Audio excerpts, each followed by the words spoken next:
Au nom du Père, du Fils et du Saint-Esprit. Amen. Béni soit notre Seigneur Jésus-Christ, ressuscité d'entre les morts. Béni soit la Vierge Marie, la maman de Jésus et notre maman. Chers frères et sœurs, nous écoutons aujourd'hui les paroles de Saint Jean, 14e chapitre, des paroles qui sont dures pour les disciples. Pourquoi est-ce qu'elles sont dures? Pourquoi est-ce qu'elles demandent de la consolation? Alors Jésus dit au verset 28, « Vous avez entendu que je vous ai dit, je m'en vais et je reviendrai vers vous. » Alors, rien que ces trois mots, « je m'en vais », c'est des paroles qu'on ne voudrait pas entendre, surtout lorsqu'on aime quelqu'un, surtout lorsqu'on est très attaché à quelqu'un, lorsqu'on aime quelqu'un, je m'en vais. Et souvent, c'est le cas lorsque nous entendons ces paroles-là, des paroles un peu attristantes ou tristes, alors nous oublions tout le reste. Nous sommes comme des petits-enfants. Mais Jésus, il dit encore, « Je reviendrai vers vous ». Et comme si cela ne suffisait pas pour calmer, pour donner la paix à ses disciples, il dit encore, « Si vous m'aimiez, vous vous réjouiriez de ce que je vais vers le Père. » Se réjouir parce que Jésus part, c'est un paradoxe total pour les disciples à ce moment-là.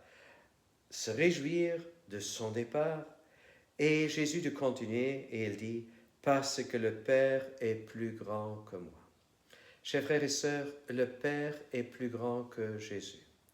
Le Père est plus grand que tout. Dans des situations où nous avons difficile à comprendre, dans des situations où nous nous trouvons comme devant un mur, dans des situations qui sont inexplicables pour nous, parfois nous essayons de combattre, de lutter, etc. Mais nous n'avons pas le contrôle. Nous perdons le contrôle.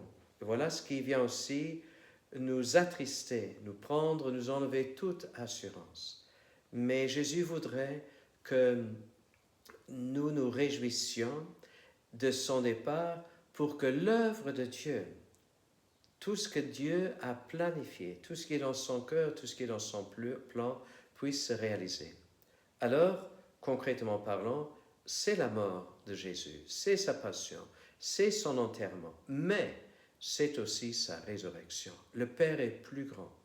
Il est plus grand et plus fort que la mort dans toutes ses formes, la mort physique, mais aussi la mort spirituelle.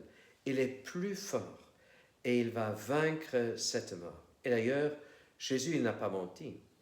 Il est revenu. Il a revu ses disciples. Et la première chose qu'il leur dit, il dit ceci, « Que la paix soit avec vous. » Il voudrait pacifier notre cœur. Il voudrait que nous soyons vraiment dans la paix. Une paix qui vient de plus loin. Pas une paix, une sorte de paix humaine, mais la paix divine.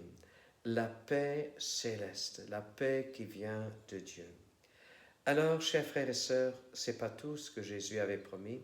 Il a dit encore quelques versets plus haut, et nous avons toujours tendance à oublier. Il dit, « Je vous enverrai l'Esprit Saint, le Paraclet. Il va vous introduire dans toute la vérité. Il va vous expliquer. » Et non seulement le Paraclet, l'Esprit Saint va nous expliquer, mais il va nous fortifier, il va nous relever, il va nous donner la force même de Dieu, la même force qui a vécu en Jésus, la force même de la résurrection, qui nous rend capables de faire les œuvres, comme Jésus dit, vous ferez les mêmes œuvres que moi, vous en ferez encore de plus grandes. Alors, Père des cieux, nous t'implorons, envoie-nous l'Esprit Saint pour que nous puissions, fortifiés par sa présence, éclairés par sa lumière, vivre dans la paix, que nous puissions vivre dans la joie, même si nous ne voyons pas Jésus maintenant, mais que nous puissions, de tout notre cœur, l'aimer, vivre dans la confiance, même dans les situations que nous ne comprenons pas encore, mais que nous puissions être calmes et rassurés parce que toi, Dieu le Père, tu as tout le contrôle et tu es plus grand que tout. Et nous te demandons de nous bénir et de nous combler de ton amour, au nom du Père et du Fils et du Saint-Esprit. Amen. À nous tous, je souhaite une sainte journée dans la présence du Dieu Tout-Puissant.